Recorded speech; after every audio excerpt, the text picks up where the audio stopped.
good morning, good morning, good morning, good morning. How are we doing this morning? It's classic on a Monday. It's such a privilege, such a joy to be with you once again. And of course, we get straight into it. And of course, at this time we usually, try to stimulate your intellect. And one of the ways in which we do that, we give you the word for the day, we give you the thought for the day, and we give you, let you know of a few things that are happening around. We might even have the riddle today as well. All right, so let's get straight into it. All right, the word for today is bombinate. All right, bombinate. Now, to bombinate is to make a sustained murmuring sound similar to a buzz or a drone. The only sounds Jared could hear in the office that night were those of his own typing and the air conditioner bombinating. Yeah, that's the word for the day, bombinate. All right, it's important what you can do, especially students, children going to school, even adults. It is important to learn at least one new word a day. If you can do more, all right, learn to spell it, learn what it means, learn how it can be used in a sentence. That makes a whole lot of difference. So remember, the word for today, it's bombinate, and it is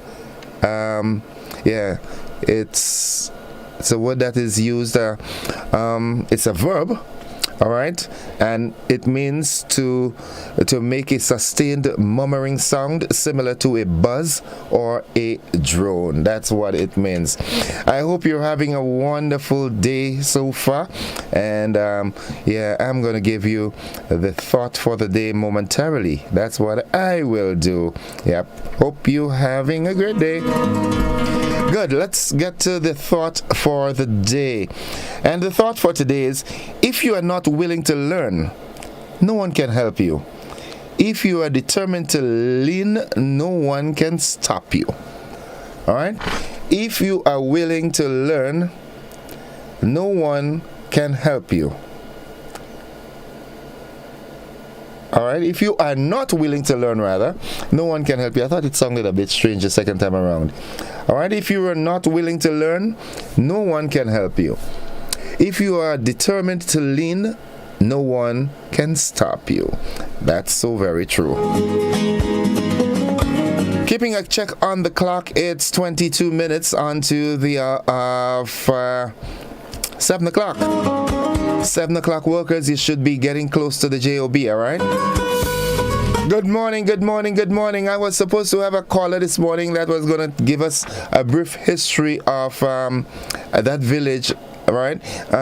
One of the things we want to incorporate now, there are so many people who don't know Grenada. Could you imagine this? Born, bred, raised in Grenada, but you tell them about a particular place and they're asking where that is. So it is my intention to, in my own little way, get you to know Grenada, get to know the villages, get to know more of the parishes, all right? And this morning I was supposed to be speaking with someone from Rucane in St. David to give us a brief history of Rucane. Unfortunately, maybe that person overslept, but nonetheless, we'll fix that, all right? Yeah, we're going to call that the village call. Yeah. I like the thought for the day, though. If you are not willing to learn, no one can help you. However, if you are determined to lean, no one can stop you. There's another one that goes like this. It says, if you think education is hard, try ignorance. Yeah, 21 minutes on to 6. We've got the AM edition of News, Sports, and the Weather coming up at 6:45. I want to give you a quiz this morning, all right? A little riddle. Now, it goes like this. My father has 3 boy children. One name is Peter, the other name is Paul. Who is the third one? Let me get you thinking this morning. I'll repeat. My father has 3 boys. One named Peter, one named John. Who is the third one? I'm going to go to the phone lines. And as usual, the phone is buzzing already. Good morning. Morning. How are you? I'm okay. Tell me. The third one has to be you, in a sense. It has to be me. Oh, where you calling from? Tongue. This tongue thing. AJ Blaze Street. AJ Blaze Street. Yeah. All right. How is it out? How is it outside there? Outside is kind of cool.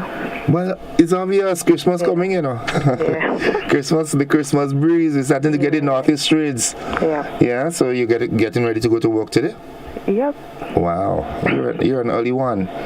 Yeah. Okay. All right. Well, you're correct. Okay. Have a good day. You too, my dear. All right. God bless you. Bye bye. Yeah, she hit it right off the bat, man. Yeah, if my father has 3 children, one is Peter, one is Paul, the other one has to be me. It's obvious. Yeah, good morning, good morning. So much has happened over the weekend. As a matter of fact, you know, Prime Minister, the Honorable Deacon Mitchell, well, he celebrated his birthday on Saturday. And, yeah, he's getting there. He's getting there. Good morning, Mr. PM. Hope you enjoyed your birthday to the fullest, and we hope that you'll live to see many and many more birthdays to come. Yeah. So what's trending today? Now I'm seeing that Hakim Andrew is going to the legal route. Now, do you remember Hakim? Well, he is going the legal route in his pursuit of greatness. That's according to a legal representative attorney at law, Jerry Edwin. Yep. How are the folks on the Sister Wells of Carriacou and Pity Matnick doing this morning? We're going a little further up. The Grenadines. We've got folks all the way in St. Vincent. Mr. Melville Jack, good morning to you. How are you doing? Hope you're doing okay. Yeah.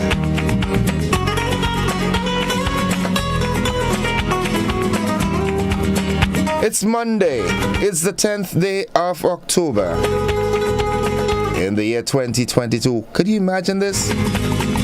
2022 has already elapsed on us. Yeah. I want to say good morning to all the wonderful folks inside of River Sally in St. Patrick. How is River Sally doing? Latas and surrounding areas. How are you all doing this morning? I got some blows on Friday. Yeah, good morning, Apri Tutu. Yeah. Good morning, Kai. What's up? Short man and the smart man. All right, folks, tell you what, this is where we take the wrap on this segment. We come back after 7, and let me give you a hint. This morning, I want to touch on the topic, and I want you to get your thoughts together, okay?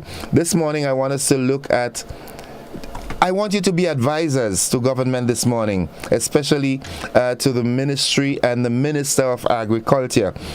All right? I want us to look at what do you think can be done to make agriculture in Grenada more lucrative, meaning more meaningful to farmers. All right? What do you think we can do to take our agriculture or agricultural sector to the other level, to the next level, where people can profit and make a good, decent living out of it?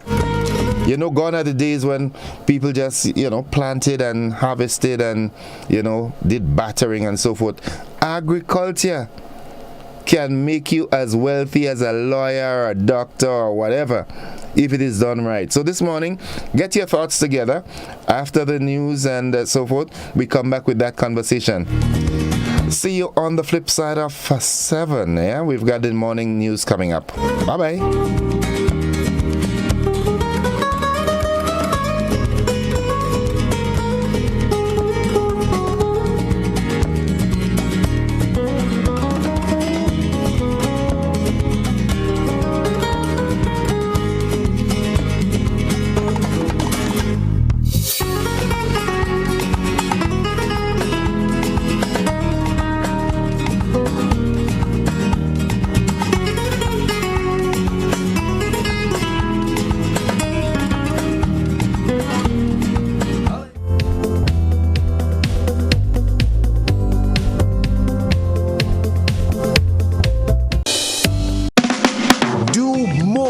with your new GUT Credit Union Visa debit card, which gives you access to your cash at any Connex or Visa certified ATMs locally and internationally. Make your payments with a tap of your card using the contactless feature and have the freedom to make purchases locally, online, or overseas whenever you travel, anywhere Visa is accepted. Experience the enhanced security fraud protection through the Visa chip technology. If you don't have your new GUT Credit Union Visa International debit card, speak to any one of our representatives today to do more. Your new GUT Credit Union Visa International debit card, a smarter way to access your cash. More smart, more secure.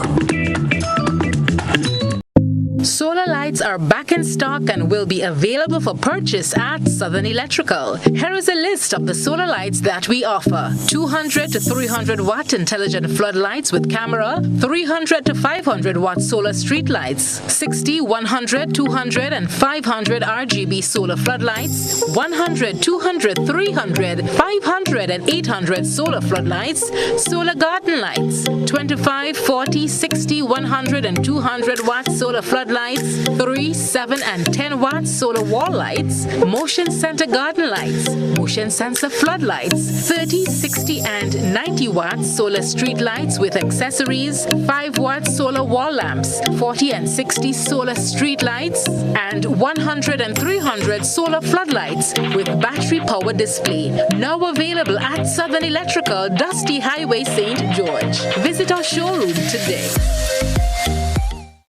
MegaFest 2022 Gospel Explosion is finally here. Join the youth of the Grenada Conference of Seventh-day Adventists under the green and white tent at Progress Park in St. Andrews from Sunday, October 9th to the 29th at 7 p.m. and continuing nightly for an electrifying evangelistic experience like no other.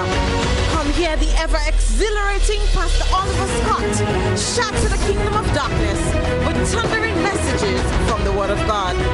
If you ever needed the Lord before, we sure do need Him now. Come find hope in the midst of your pain.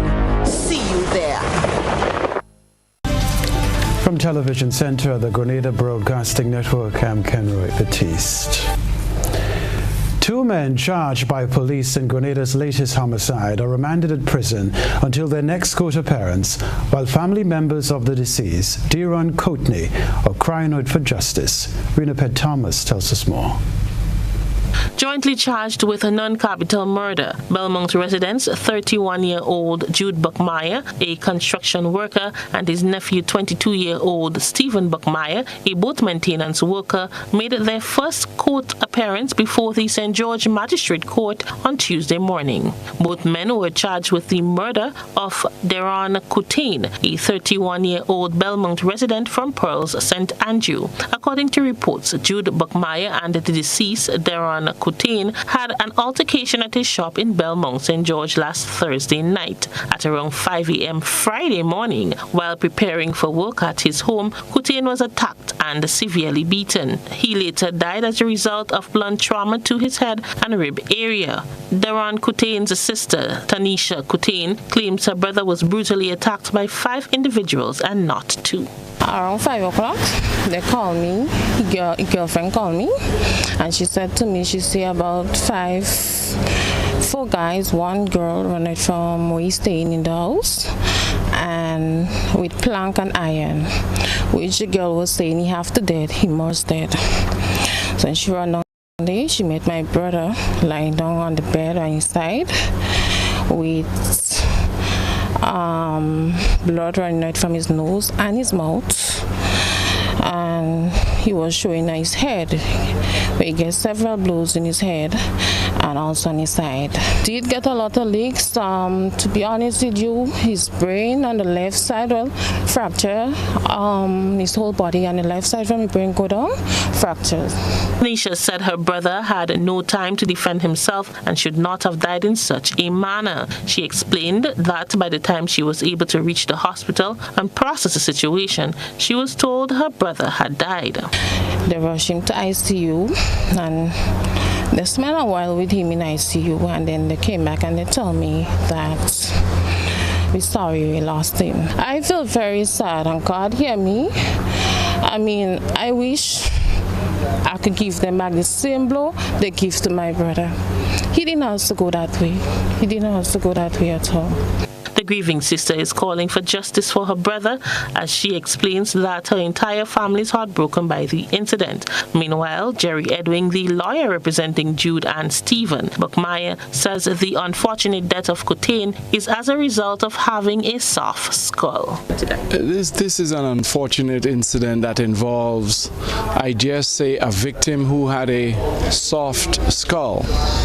Indeed, although the charge is of the most serious type, the victim in this case was not maliciously attacked. There was no extreme violence, no brutality of any exaggerated kind. The lawyer says he anticipates that the charges against Stephen will be dropped as evidence he reviewed indicates that the 22-year-old played no role in the death of Cotain. From the evidence before the court and what I have seen, Stephen played no role in causing the death of the deceased. So we anticipate that the prosecution, after looking at the evidence in this unfortunate incident that occurred in Belmont last Friday, will and should discontinue the case against young Stephen McDonald. You would like the charges dropped against Stephen. Are you looking for bail for Jude?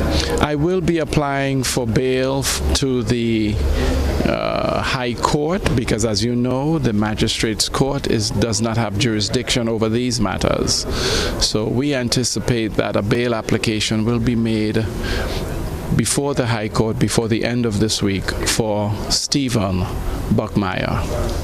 Jude and Stephen Buckmeyer were remanded at His Majesty's prison until their next court date appearance on October 21st. For GBN News, I am Rena Pett Thomas reporting.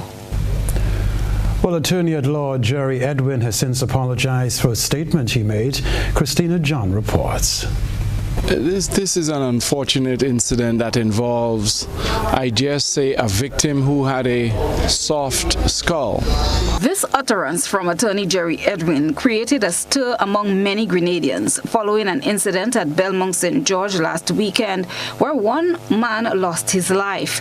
Today, the attorney is offering an apology to those who may have been offended by his utterances. And if, in fact, the family of the deceased are in any way upbraided by my comments, let me fall on my sword and say that I sincerely apologize to them. It was never intended as a term of abuse of a deceased person or that person's family. That is not my sport. I do not carry out my work in this way. Edwin also sought to provide clarity on the term he had used, as many took it literally. The law says that you take a victim as you find them. That essentially is what the soft skull theory of law means. He explained further using an example. Whether a person, because this issue will come out in the trial, whether a person has any physical weaknesses or any impairments, it does not mean that a defendant who caused their death or caused them harm is any less liable. Whether they're a hemophiliac, whether they're a person who is a quadriplegic, you cannot say this person is in a wheelchair, that's why they died. It's not because I struck them. No, they died because they were struck, notwithstanding their physical condition. And that's what that theory of law means. Edwin is the legal representative for Jude Buckmeyer and Stephen Buckmeyer. The two were jointly charged with non-capital murder for the death of Darren Coate, a 31-year-old Belmont resident from Pearl St. Andrew.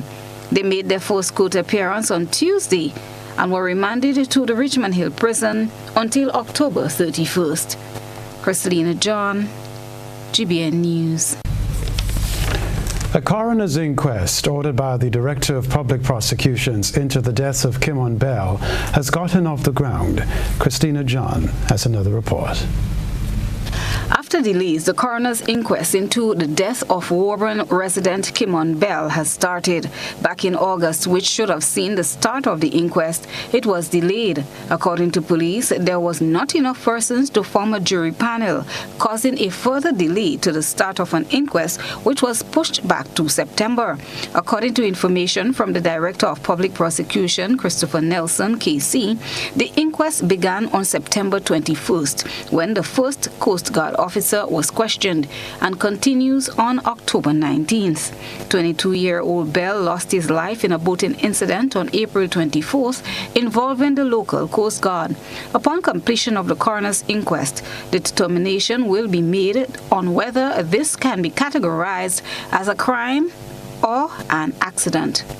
Christelina John, GBN News. Now, do you remember Akim Andrew? Well, he's going the legal route in his pursuit of greatness.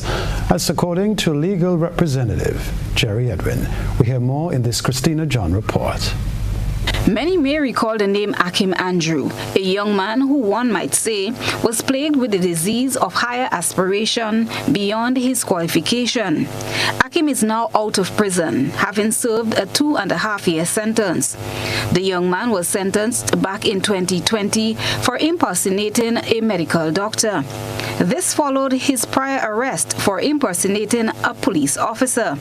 A legal representative for Andrew was attorney Jerry Edwin. But in Richmond Hill at the prison, he was a model inmate. From the commissioner to the chief, anyone will tell you that Akim was a young man who was very helpful. He learned the system at the prison. He helped counsel younger inmates into the right thing to do. And I must say that the clang of the prison door closing that we lawyers often refer to, this has served its rehabilitative effect. And we believe Akim will now walk the straight and narrow. Earlier this week, Akim was spotted in the presence of an ununiformed police officer, which had many individuals asking questions. Mr. Edwin provides the answers. Now that he's out of prison, I am really very happy to see that he is pursuing one of his dreams. The first being to join the UK Army. He wants to be in the military. The second is to be a member of the Royal Grenada Police Force. I cannot comment on the fitness of Akim to serve as a police officer. That is a decision to be made by the Commissioner of Police and those other persons. But to say that Akim is lacking in personal motivation and aspiration, that would be an understatement. According to his attorney, Akim's time behind bars appears to have served its purpose of rehabilitation, as he has now decided to do things the legal way. But this young man has given me personally an undertaking that he is ready to proceed with his life in a legal manner. So a local psychologist determined that Akim was incurable, that he could not be helped. He would always try to divert the law to his own advantage. But following his sentence and in serving that sentence, we have seen no indication that he will revert back to that old personality. We don't see that. One believes that, especially if you're a young person, you're able to improve yourself, to turn back on the wrong things that you have done in the past. And we want to believe that Akim Andrew will be one of those success stories. Andrew pleaded guilty back in January 2020 on 2 summary charges of fraud by false pretense and 4 summary charges of practicing medicine without being registered. In February, he was given a 1-year suspended sentence. At the age of 19, Akim has already pretended to be an insurance salesman, a gym instructor, a police officer, and finally, before his prison sentence, a medical doctor. Christelina John, GBN News. Still to come, inclement weather creates unease for staff at the government printry and financial complex. Prime Minister and political leader of the National Democratic Congress, Deacon Mitchell, has highlighted several of his 3-month-old government's achievements within the first 100 days in office. Accomplishments of campaign promises were high on the list expounded on over the weekend. Rena Pett Thomas has more in this report.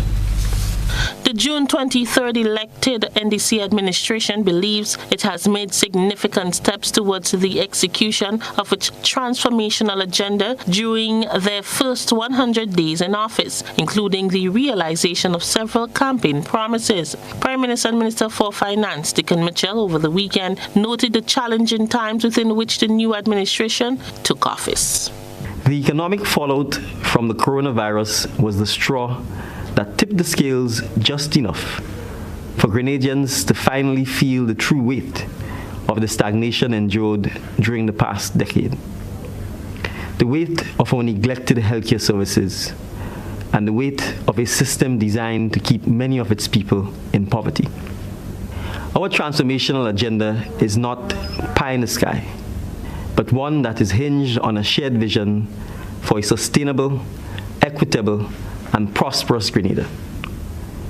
A nation capable of sustaining a high quality of life for all its people, and where every individual has a fair opportunity to realize their potential. The NDC leader reports that they have been able to lay some key cornerstones for a future that will collectively ease some of the pain that has plagued Grenadians for years. PM Mitchell highlighted some of his administration's milestones achieved within the past 100 days. Education financing. The removal of school fees at pre-primary, primary, and secondary levels. Payment of dock salaries to teachers and other public officers. 3. Payment of pensions. In a similar vein, government will honor the Constitution and the ruling of the High Court on the payment of pensions to the public servants. 4. Twice monthly payment of salaries to public workers. The rollout of this commitment by the government is also well underway. The Ministry of Finance has articulated a plan of action. He reiterated government's commitment to the transformation agenda and called on all Grenadians to do their part to support and move the country forward. It is only by coming together, however, with a genuine desire to help one another and to pull our weight as responsible citizens that we will sustainably move forward as a country and assume our rightful place among the global community of nations. Grenadians have deservedly voted for change, for real transformation that can be felt, and we intend to deliver. For GBN News, I am Rena Pett Thomas reporting. Prime Minister Deacon Mitchell has welcomed calls for collaboration from colleague parliamentary representatives in the opposition, though noting the need to ensure the separation of powers. The Prime Minister also cited the lack of funding for elected parliamentary representatives to conduct work within their constituencies. Jared Joseph reports. I thought it would be fitting for me to end by coining this phrase. I didn't drink the blood of tribalism, I drank the blood of patriotism. Parliamentary Representative for St. David and Prime Minister Deacon Mitchell, at the close of the House of Representatives sitting last week, gave the assurance that there will be multiple opportunities for bipartisanship in Parliament, government and the public service. The Prime Minister was responding to calls by fellow parliamentary representatives to work together in the best interests of the people. I hope never again we don't confuse the role of Parliament with the role of government.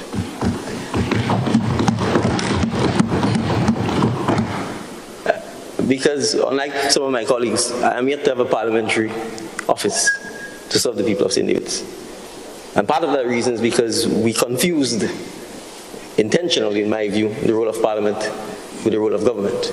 He noted the sentiments expressed by the opposition to respect the office of the elected members of parliament as distinct from central government services. So that we don't get to a situation where when there's a change in government, an MP does not have an office to serve in. And so I'm not on any of the committees that addresses or various privileges and so on here. But I will start by saying if we are going to strengthen democracy, Parliament and parliamentary democracy and MPs' offices need to be given the respect that they are due so that MPs can in fact properly serve the constituents who have elected them. Using himself as an example, the parliamentary representative for St. David stated that such procedures must end. Making that point to say we have subsumed Parliament to the government. The vote for Parliament was being ran out of the Prime Minister's office, and then it was contracted out to a private entity. When I became the Prime Minister, and I inquired about the state of parliamentarians' offices, because it's parliamentarians on both sides, I was told that there was a contract, and that the contract was terminated. So I'm putting this on record. I didn't terminate any contract. I was told that the contract was terminated. Prime Minister Mitchell also cleared the air on complaints about the termination of contracts, while questioning Grenada's legacy as an independent nation when elected parliamentary representatives have no funding for their constituencies. And we also have to ensure, and I'm going to raise this because I think this is the opportunity for bipartisanism, this system that we have, where members of parliament, not ministers of government, are given no resources whatsoever to address the concerns of the parliament, of the constituents, is not going to lead to effective representation in Grenada. The idea that you run up and down your constituency, ask people to vote for you, they vote for you, you become an MP, and then you have no resources to do anything, cannot be permitted to continue. So I'm happy to invite my friends on the other side, notwithstanding that they had the opportunity to change it because there was no opposition. I am happy to invite them to come along with us. We can perhaps start at the committee stages to be honest with our people and say to them that as an MP, I do not have any state-provided resources to help you. I am Gerard Joseph for GBN News. Inflation has been dubbed as the unwelcome guest in Latin America and the Caribbean as the World Bank released the Regional Economic Review for October. Methods and new approaches to closing the fiscal gap to pre-COVID-19 levels were also a highlight of the World Bank report. Gerard Joseph has another report. Inflation rate for the region, including Grenada, stands at 6% according to the Regional Economic Review from the World Bank for October. Grenada's growth outlook for 2022 is at 3.8% according to the report, though inflation has led to sharp increases in food and fuel, which challenges household budgets across the region.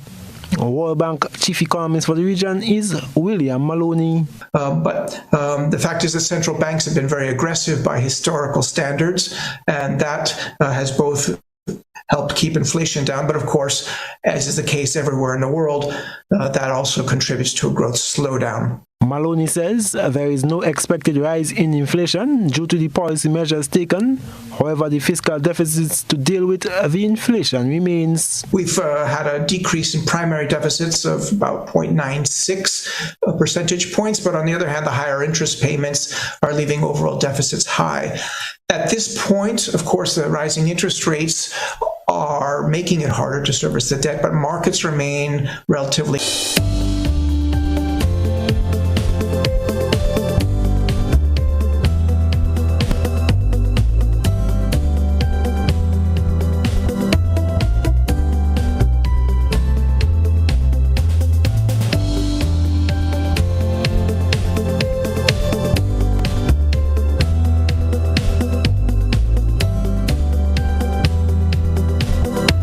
This morning. Welcome back, TV viewers. Those of you online on all our various platforms, good morning to you, wherever you are. Those of you out there in the diaspora, good morning.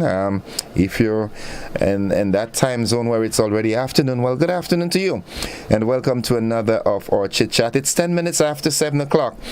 And like I hinted earlier before we broke off for the news, what I want us to look at this morning, I want to give you the people, we the people, the opportunity to share some advice, in your humble opinion, because we are really from predominantly a farming community. Grenada, that's what we've known. In recent years, emphasis has been placed on tourism and other initiatives like IT and so forth. Not enough though in terms of IT. I don't think we're doing enough to prepare our students or children for the real working environment that's forthcoming. Yeah, kudos to the Coding Academy, but I think I'd like to see more of that. But this morning I want us to focus on agriculture. We keep hearing that agriculture is dead. There were some comments made. I would not get back there that I am not going there, okay? But nonetheless, let me hear from you, all right? Quite a number of people still do farming. I'm seeing quite a number of young people getting involved in agriculture, and that's a good thing. And they're making it a business. They're taking a business approach to it. As I speak now, one individual comes to mind. I can see him, harvesting his crops, and he loads his van and is heading down to the city to deliver and so forth. What do you think can be done, okay, to enhance the agricultural product of Grenada, to make it more viable, more lucrative, more meaningful for farmers, so that farmers too can enjoy a better standard of living? Where should the emphasis be placed? Who should be doing it? Is it all left up to the farmers, or should there be some governmental injections and so forth? I'd love to hear from you. The number 435-2041. Call me, tell me, give me a 2 pence on that.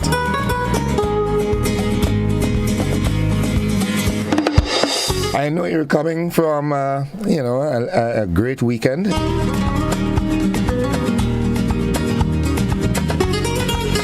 But the work week has started, all right? And we got to get back into the production mode. 435-2041. What can be done to, make agriculture in Grenada a little bit more meaningful?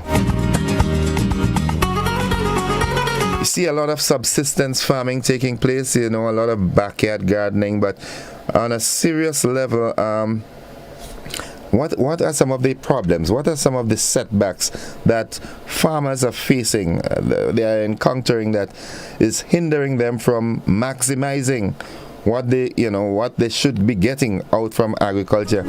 Is it the lack of lands, availability of lands? I know the previous administration initiated the land bank facility. I really don't know how far that has gotten, but I know quite a number of strides were made in that direction. Yeah, lands were identified, and a process was started. What do you think the problem is? What do you think can be done to make agriculture more meaningful in Grenada? We have a caller on the line. Good morning. We lost that caller, no problem. 435-2041. That's the number to call.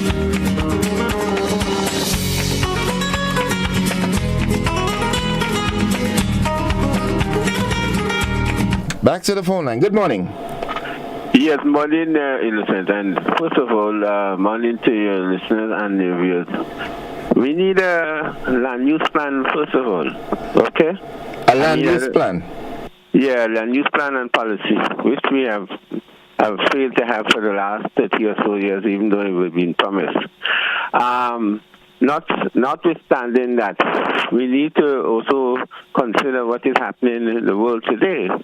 More and more it is becoming very possible that we would have ongoing conflict that will prevent food from even coming here. So we need to start thinking from a crisis mode point of view and do something about it. The problem is that we despise agriculture because of our past, and this is very difficult, traumatic, and so on. And that's why we need serious thinking to how we can get this thing.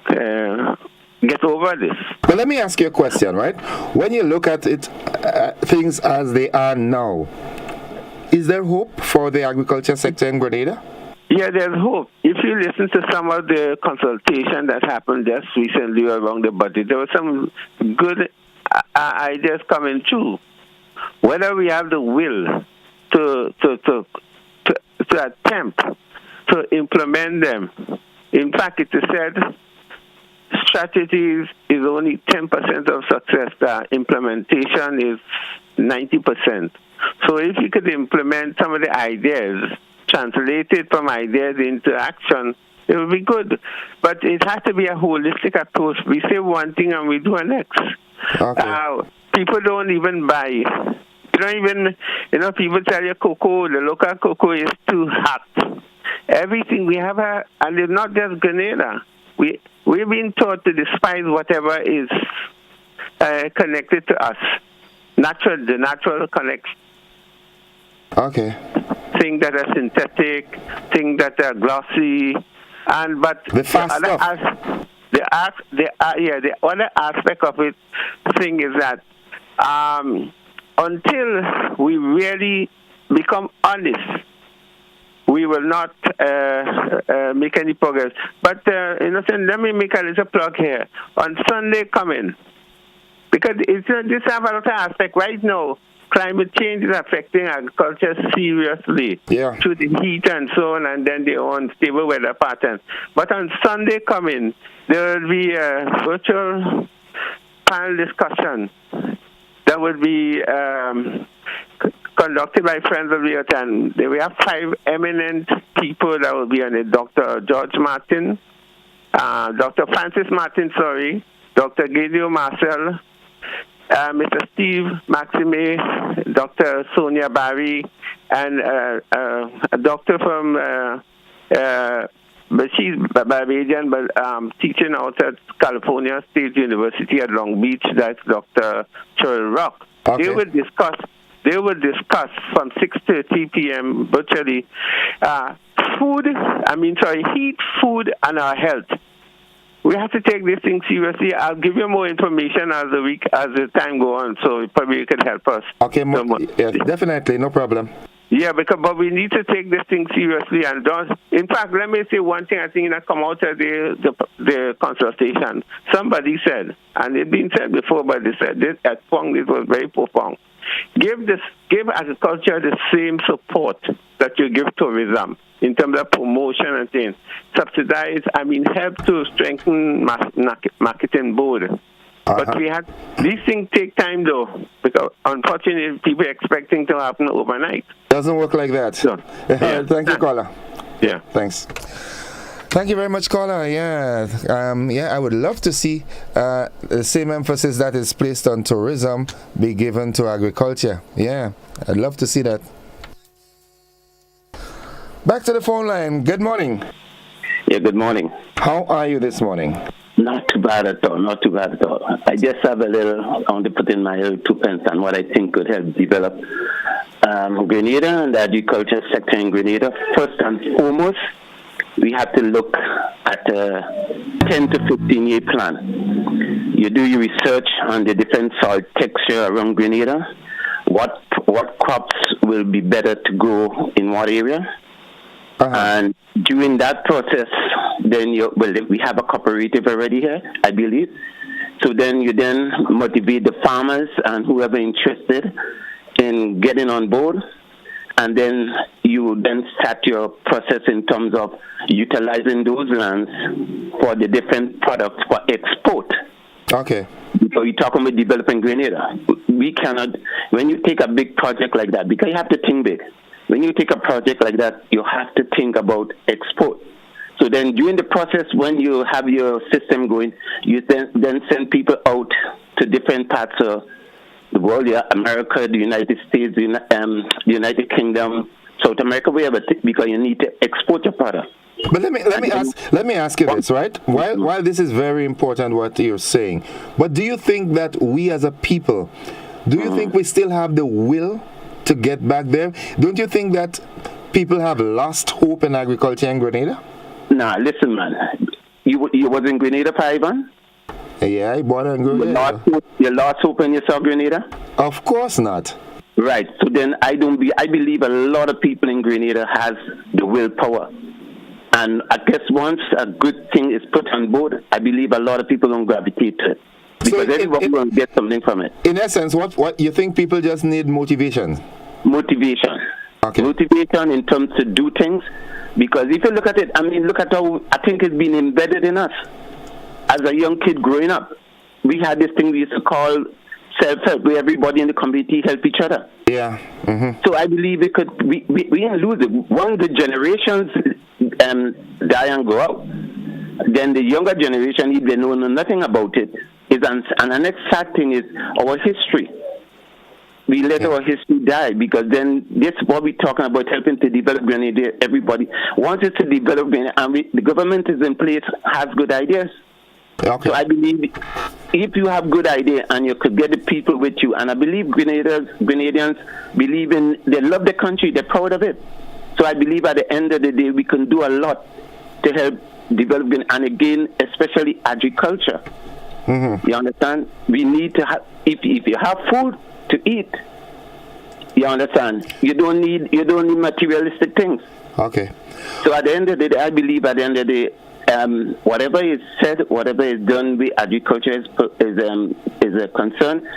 If they have the right systems in place, different places you do for export and other places you do for local consumption. Right. So you don't mix the two together, because you have to have your labs where you do your tests, because some countries have guidelines. Okay. And once these guidelines, if you need to, whatever you need to do during your process, you need to be consistent. The logistics of it. I work in a company for 17 and a half years, and you know what caused us not to be exporting bananas today? Because we had a problem with the mocha disease. Right. Okay. And because of not being interested in continue, because we have spices, we have all these other things we export. All right. So all these islands now that exported St. Vincent, St. Lucia, and Dominica. Right. So I believe we can get back to it if we try. In the interest of time, you think that our agricultural sector is salvageable in Grenada? Very much so. Okay. Thank you, caller. Okay. Have a good one. Yeah. Thank you. I like to hear that. I mean, there's still some folks out there who are trying. Yeah. They're really trying. 22 minutes after 7, folks. We'll take a quick commercial break. We'll be back after these messages on The Conversation.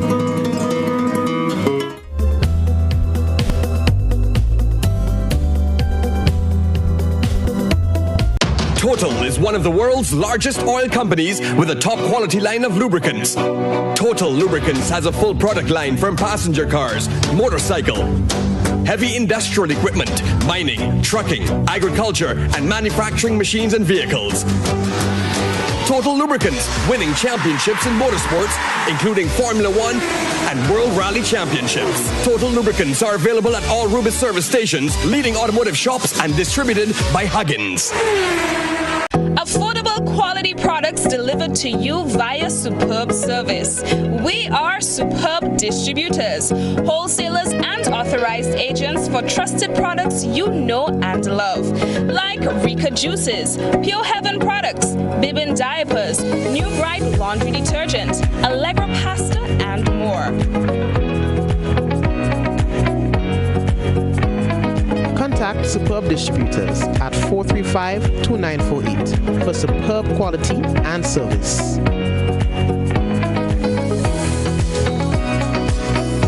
The national insurance scheme continues to make it easy to access our services using the MyNIS online platform. Now we're introducing a new feature that allows you to submit your benefit claims from the convenience of your smart devices. No paper, no hassle. All you have to do is log in to my.nisgrenada.org. Select claims, fill out the relevant information, and click submit. We'll take it from there. It's that simple and that easy.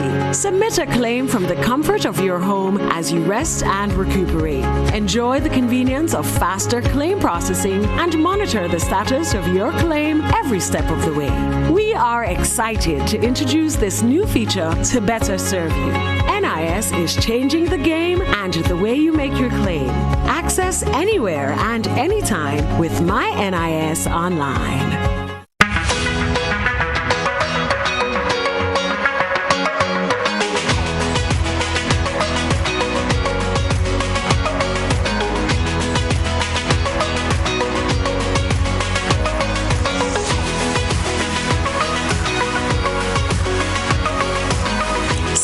WeatherGuard Pro. For every project, there's only one Pro.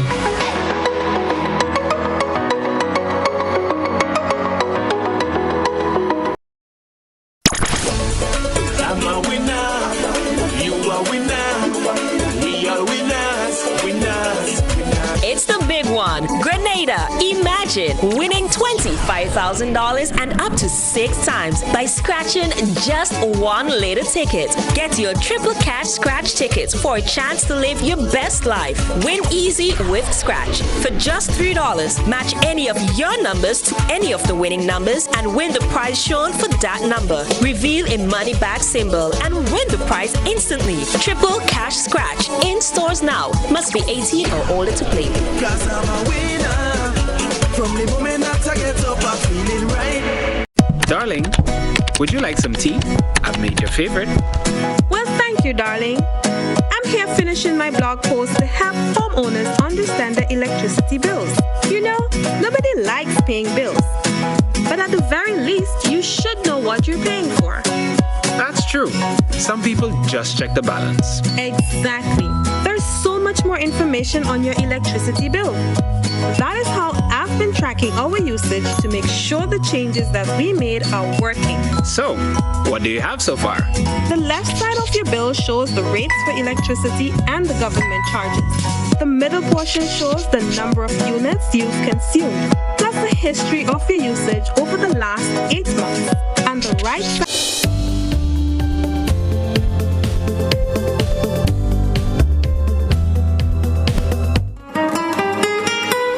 Welcome back, viewers and listeners. The conversation. We were looking at what can be done to revamp the agriculture sector. Good morning.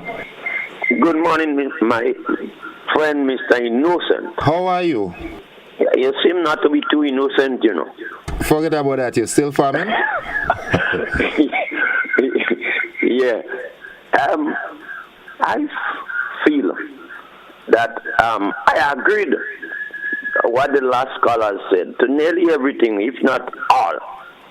Now, we say we are an agricultural country, but we have to do things on a larger scale when we're producing certain individual crops. Okay. So that we could get market for it, I would say, with a local abroad. Okay, pause for a minute. Could you step away from the radio or television or low down the volume, please? It's giving me a reverb. All right. Good. Yes, sir. Good. Now, this is what I personally feel. We have to go extensive cultivation. Uh-huh. So, I don't want the government to do like Uncle Gary. What I want them to do, we have a lot of wasteland, lands that are good agricultural lands that are idle, but these are owned by people who owned 5,000 acres of land, and they are not working it. In fact, they cannot work it because people in Grenada seem not to be interested in agriculture. Why? That's the question. Why? Why are they not interested in agriculture? You think that's an honest statement? The culture seems to change. They want to be doctors, nurses, lawyers, and all them kind of things that make plenty money. But who's going to feed them? They're not interested in that. Okay. Maybe they can't. Maybe if you cultivate it, they can get out of yours. Okay. Okay. Because you see, while saying this, right, it's all well and good to go with the notion that people are no longer interested in agriculture. But don't you think that there should be some sort of protective mechanism in place to protect the local farmers? Because we have situations where the factors, the resources involved in farming, is the prices are so exorbitant that definitely it makes it, you know, it's impossible to compete with the stuff that is coming from overseas. For example, look at a farmer that is doing carrots. Let's say the carrots, right? The amount it's going to cost him to produce a batch of carrots, the price he has to sell it for is not competitive with the carrots that coming from Miami and other places. Yes. So but we have to do extensive farming, and we have to select instruments or mechanical things, maybe to harvest, to cultivate, and even to plow the land. So in essence, you want mechanization of agriculture? Definitely. Okay. All right. That's what we want. Okay. And that's why we want a lot of acres of lands.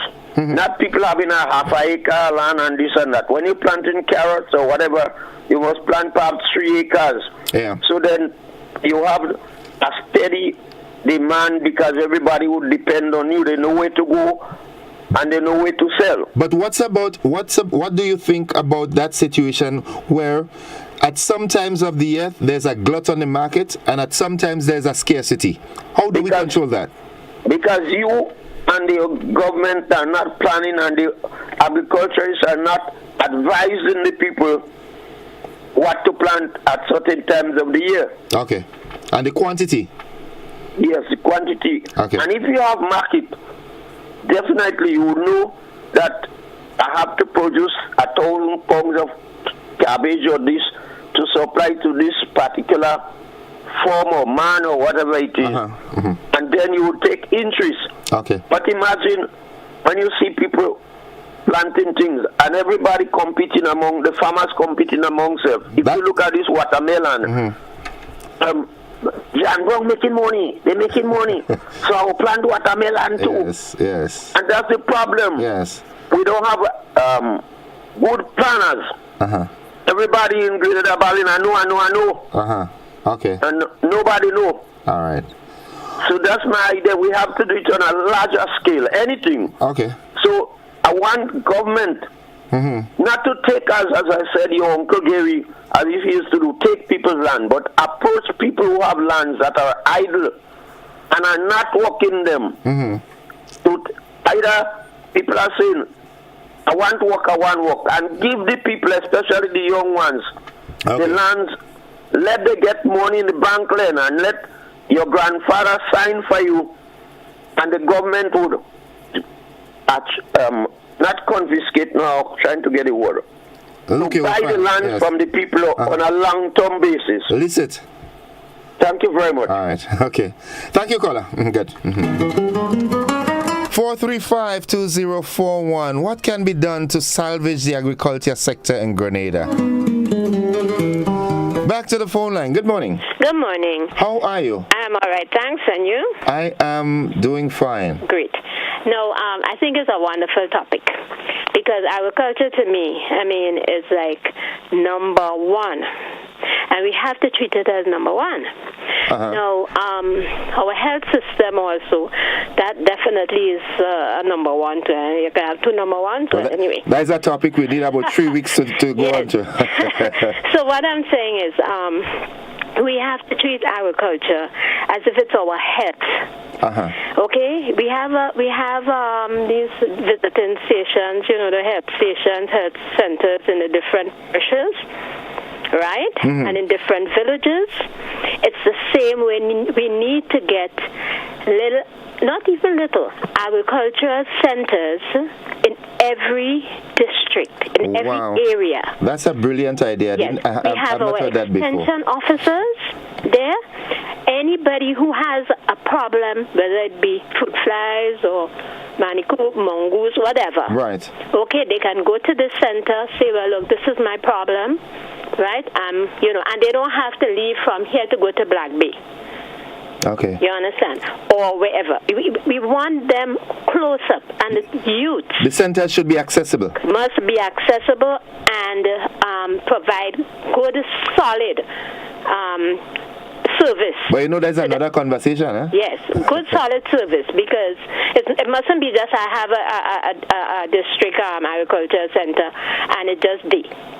Okay, it must be that everybody knows about it. It is seen, not in no like backwards, because you know agriculture is kind of like to put back agriculture in the corners and you know, like you can't get to them. So the students, even students can visit. Students in the area can visit this agriculture center, pep up their interest in agriculture, and the agricultural extension officers get out there. It's a very serious business, because our survival depends on agriculture, not tourism. We can't eat tourists, we can't drink tourists. Well, not only that, look at it, when COVID spiked, what happened to the tourism industry? Exactly. COVID struck, we got tourism went flat. Ivan struck, tourism went flat. Emily struck, tourism went flat. And we seem to not even be able to recover yet. Right. So therefore we need serious input in agriculture in every single parish, and not just parish, village. Yep. Because we need to pep up our people concerning that. This macaroni and cheese pie every Sunday and every day have to change to blogger and fig and sesame seeds from Carriacou or wherever it is. Let us change our diet and stop this importation fit. It's like a curse we have. Like everything has to come from the shop. And now you can hardly get in the shop. Shelves are pretty scant. Yeah. And the prices are pretty high. Because, as I said earlier, when you look at whenever, there's always most of the time a scarcity of fertilizer and so forth. But whenever there is a supply, the price of it is so high that the cost for production of local stuff is too high. Well, listen, we used to have cows. We used to have people doing animal husbandry more than they're doing now. We shouldn't even, because out of concern for our Mother Earth, we should be thinking carefully about what we're putting in her. Okay? Because this fertilizer craze is a serious poison, and we need to stop it. It's a poison to the earth, it's a poison to our systems. So we need to get more into the composting, and that is why the village extension offices is very important, so that they can teach people how to compost. I mean, we have a general idea, we throw everything together and we try to get it, you know. But to get real scientific, and I saw that they had something going on the other day, but I didn't know anything about it until I saw it on the news that it had happened already. Right, it wasn't publicized well enough. Right, so these are things that we really, it is a drive, and everybody have to be in it, because it is so important to our generation and those to come. All right. And I'm saying that we must start saying we are an agricultural nation. If we keep affirming that, then we will get there. Okay. You know, and I'm praying that the government will do. I mean, I'm really hoping that there's going to be a big change in the way, you know. One quick question before you run off. Yes. Do you farm? Yes, I do a little thing, but you know, I mean, I would love to do more. Right. And another thing I want to bring up just quickly. The carrots importation is a serious thing. Now, I love carrots. But yesterday, I had 2 imported carrots, and I'm looking at the quality of this carrot, and I'm saying to myself, wait, I'm supposed to eat this thing and give my family this thing? It's tacky, it break out at the end, it bite up on one end, and I'm saying, like, when? I mean, where is the Bureau of Standards? This is crazy. Yeah. Because listen, when we have to sell them nutmeg, they come in to see our field. Of course. They're looking to see how our farmer looking. Scrutiny is at its peak. Everything they're looking. If we have a little speck on the fruit, they don't want it. All this kind, and we are importing these carrots by the droves, and we are not looking at that. And while that is happening, I have a good friend in Aperture that plant a big field of carrots, and he, people hardly want to buy it because, It's more expensive, but guess what? It is better for us to end up paying for it in our health. Yeah. And this import bill, man, got to go. And this import bill is not just about food, It's about cosmetics and nails. Everything. And lashes. You see this import bill that we have in Grenada? We got to get rid of that. Lady, that's another conversation. That's a whole big conversation. Have a great day. A blessed day. All right, you too. Bye-bye. Yeah, good. 20 minutes on to the 8 o'clock. 435-2041. The conversation is on. Good morning. Hi, good morning. How are you? I'm blessed and highly favored this morning. Wow. We're talking agriculture. Yes, talk. When a man could feed himself, it's good. Let me tell you something. We have to find a way to get our people to love agriculture. You have to love it. Let me tell you something. Them people and them smart, they do things to make us, to discourage us from farming. You have to, when you check it out, you have to make 1 day walk to buy a file and a cutlass. $30. Wow. You have to make 2 days walk to buy a fork. Let me tell you something. You see, if they had the method as Bishop will make you love agriculture. I used to work in the farm when I had 18 years and I love it. When you go on the farm, you dress nice. People don't know if you're going on the farm or not. But what's wrong with that? When you reach on the farm, they have a place where you could go get your clothes to go in the to get your clothes to go on the field. You if you want to use fork today, you know where your fork is, you know where your spade is, and you feel good, and you go on the farm and you walk. He had a place, they built a big pond, and you put in some little crayfish. And then when you grow, you see big one you have, you see how much basket. You love that, you feel good to see by putting this little thing in that, and look at how much now. So you have to do things to make the people love what they do. And listen, not only that, every month they take 2 workers from each farm and they bring them in a classroom. Okay. They teach them how to plant, how to dig the hole, and you going back now and spread it on the farm for the other workers. So in essence, there was a holistic approach to it. Naturally, so you love what you're doing, but no, people don't. They watch you working so hard now. When you plant a little thing before the first one comes, somebody gone with it. If you don't agree, you don't farming, and nothing doing, no strict order for the people who rob you they out going and do somebody else again. So all these things and them now breaking you down to work. But if we could get somebody to make the people love back agriculture, we could make it. All right. If we try. We could make it if we try. Okay, me bye. All right, have a good one. Bye-bye. Mm-hmm. Yeah, she said we could make it if we try, and I believe that.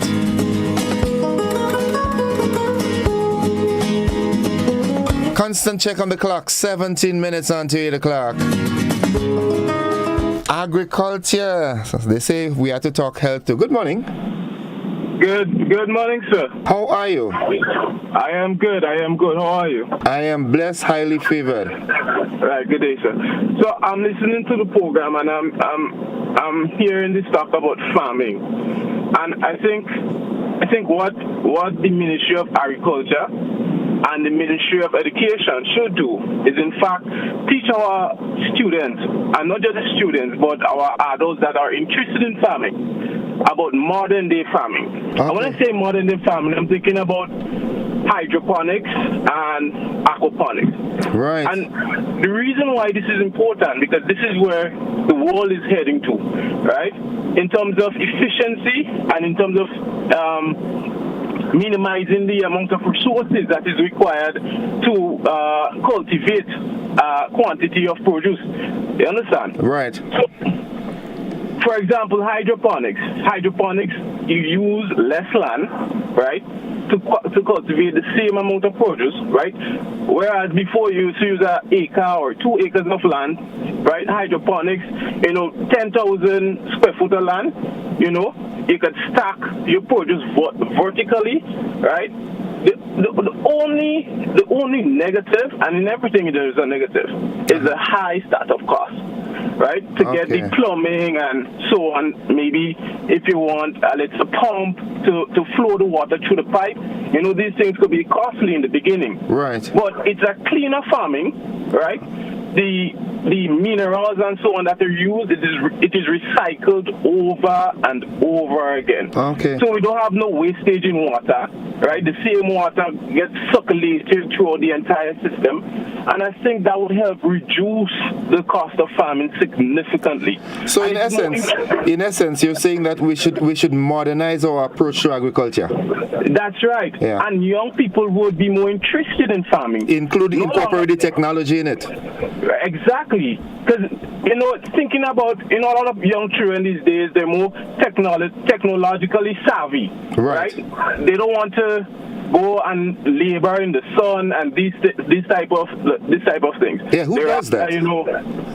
Sit down and monitor this stuff, go and check the pump, there's a lot of it. And if we research it, right, we will see how attractive hydroponic farming is, right? And the produce is cleaner, right? The produce, you get better quality produce than in the farm, because you don't have to deal with so much of pests and so on that are living in the soil.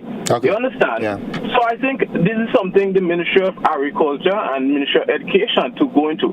Even Trinidad have several courses that teach persons how to do hydroponics. Okay. I myself even was interested in that once upon a time, I would say, because I'm not so much of a big farmer, I'll be honest. Okay. But I love to see hydroponic farming. Okay. Because it's clean and it's more efficient. So I think that is something the ministry should look into, sir. Okay, thank you. Thank you very much. Thank you. 14 minutes on to 8 o'clock. 8 o'clock workers, you should be there already starting. Yeah, good morning. Morning. Hi, how are you? I'm okay today. All right, that's good. Tell me. Yeah, well, concern this farming business. I think what we have to do is get factories. At least we should have at least two, at least for the size of Grenada, we should have about 4 factories right now producing. What kind of factories? For all the horticulture things. Okay. You mean agro-processing and stuff? Yeah. Okay. And all these things, because what I'm saying, I come from the older days in Soeric time. And we really had no problem with this kind of thing because they had factories you bring in this thing. Okay. We had a lime factory. You have one lime tree. You have a lime tree. You know where you're dropping the lime factory. Okay. You have milk. You know where you're dropping the milk. You have cupra. Yeah. You know to where make the drop soap. Coconut to make the soap and the right. Yes. Thing. All these things, you know where you're dropping it.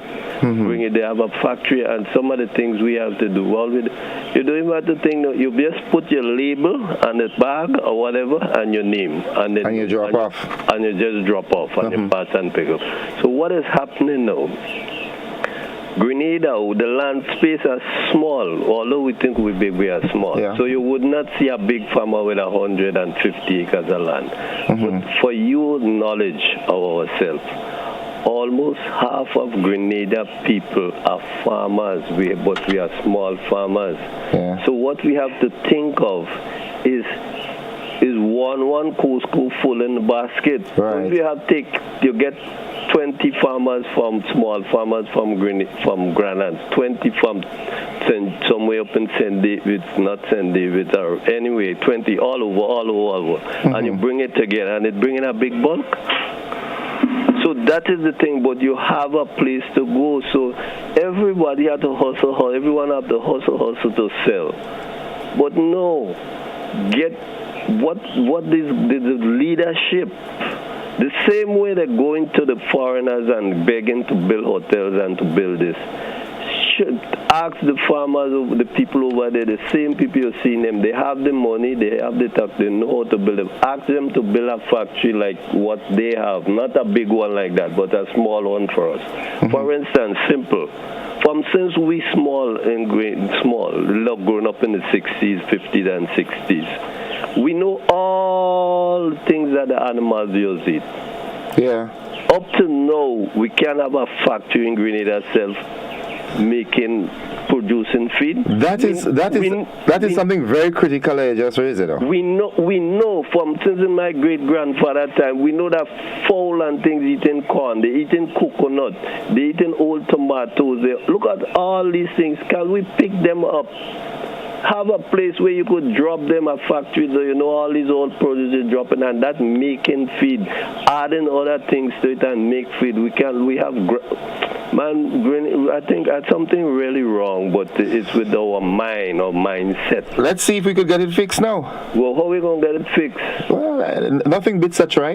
Yeah, well, we had to try, but wait, had to start from anything, had to start from the leaders. Okay. They have to, when they go out there, ask the people, and they're only going for tourism and this. Yeah. Go and ask the people the way they're doing the horticulture and all this farming. All right. We need a farm here. You have the money, you have the means of making the factory, build at least 3 factories. And now wait, what I'm telling you, in the olden days, you had to get the factory or get a thing to the factory, or sometimes they used to have a truck passing around and pick up these things. But wait is now, if all the people that have backyard farming and have backyard gardening and stuff going on, we all have cars, so it gets easier. You right. just take your car and you pass and you drop your thing in the factory. No trucking out to pass. You don't see any trouble more. Right. So you're getting that same money to pay your gas. How we used to get money to pay the tax of the land from the same land. Okay. You're getting, but it's the way the people are thinking now. All right. They want to see 100-acre land. We wouldn't see that in Grenada. The land space is too small. Every Grenadian pass in the back of the land and you see how much thing they're passing, smalling. But if they have a factory where they could bring it, it makes it more meaningful for them. Yes, that is why people is getting lazy. There's no way everything you have to compete. Even as a backyard, and you want to sell it, you have to compete with the people that really selling these things for a living. All right. So it don't make any sense. Okay, thank you. Thank you. Have a good one. It's 9 minutes on to 8 o'clock, folks. We take a quick commercial break. We'll be back after these messages.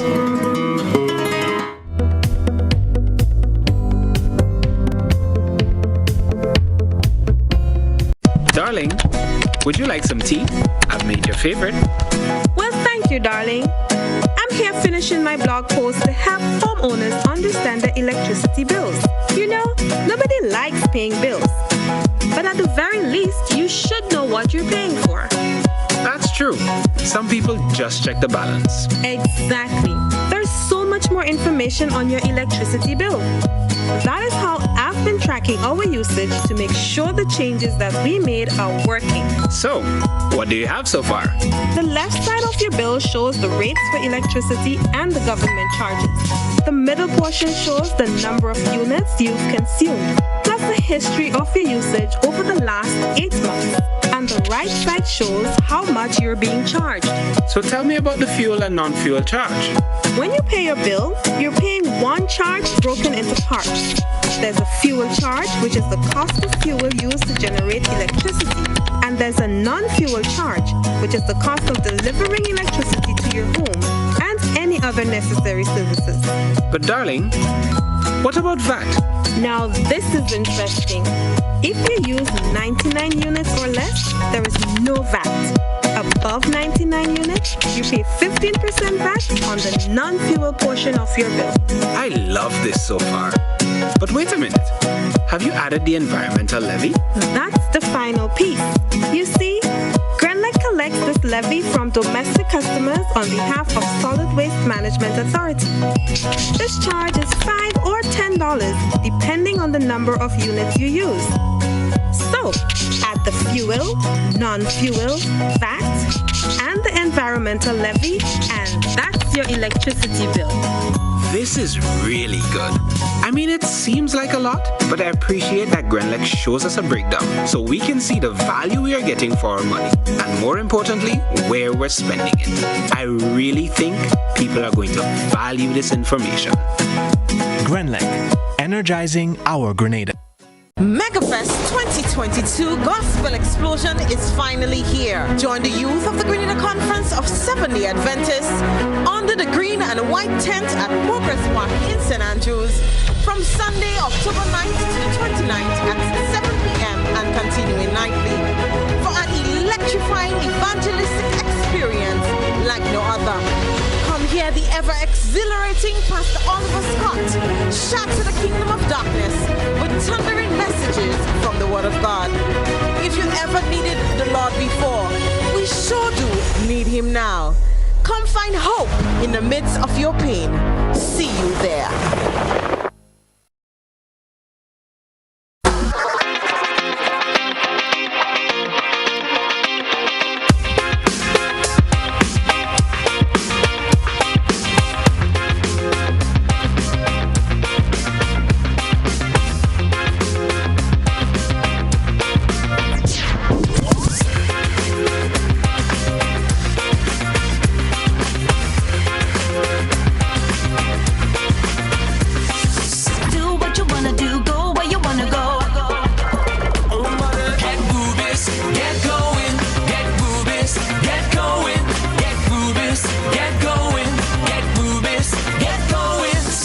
Ultratech gasoline and diesel, available only at Rubis stations.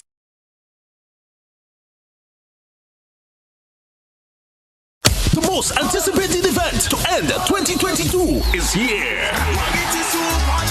The 12th edition of the Wagiti Super Knockout Football Championship starts on Saturday, 15th October at the Victoria Park, Grenville. It's two big opening games. From 7 p.m. Game 1, 5 Stars St. Andrew versus St. David's United. 9 p.m. Game 2, Moncton Sports Club versus Sunsetter Sports Club. Then after the games, we head stateside for the young and upcoming trending Jamaican artists. 450. 450. Alongside Vanessa Bling. Give me good loving, yeah. The Octane Band and top local artists Letneck, Mr. Wacky, and Brighter Store. Admission only $40. For all this action, the 12th edition of the Wagiti Super Knockout is on. Don't miss a game.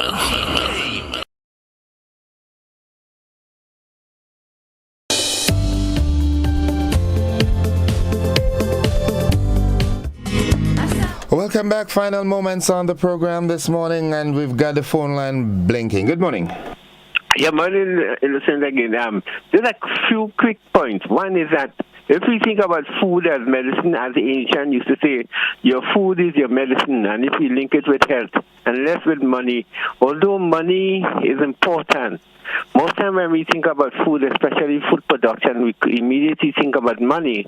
But if we think about health, life, and wellness, more than money, we might do a good job. And then one of your callers earlier on talk about the new technology. And yes, we need to deploy new technology, but we cannot and should not escape our connection with the earth, because we need to interact with the earth.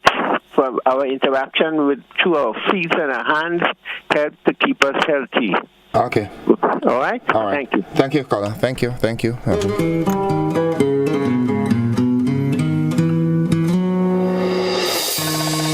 All right, folks, this is where we wrap it up for this morning. It's 2 minutes away from 8 o'clock, and we're in preparatory mode to join the BBC for a bulletin of news. So that's where we put a wrap on the talk this morning. Thank you very much for those of you who participated, and we look forward to another conversation tomorrow, if the good Lord spare our lives. Remember, in all you do, be good. Yeah, and remember, if you don't love yourself, it's impossible for you to love someone else, okay? Be that beacon of hope today. Make someone smile. You just cannot tell what someone is going through. And sometimes just one little word from you might change that whole person's day. Say some kind words to some of your co-workers today. Yeah. I'm going to do the birthday line after the BBC, but in the meantime, I want to say happy birthday to you, Kanaya Augustine of La Tante in St. David. You've got greetings coming from your grandparents, Pauline and Devon Augustine, and all your aunts and uncles, especially your Auntie Rena. Happy birthday, Kanaya. Hope you have a wonderful day today, all right? Okay, folks, that's where we take the break. That's where we take the conclusion to the program this morning, the talk this morning. And momentarily we'll be joining the BBC. Thank you once again for participating. See you on the flip side of 8.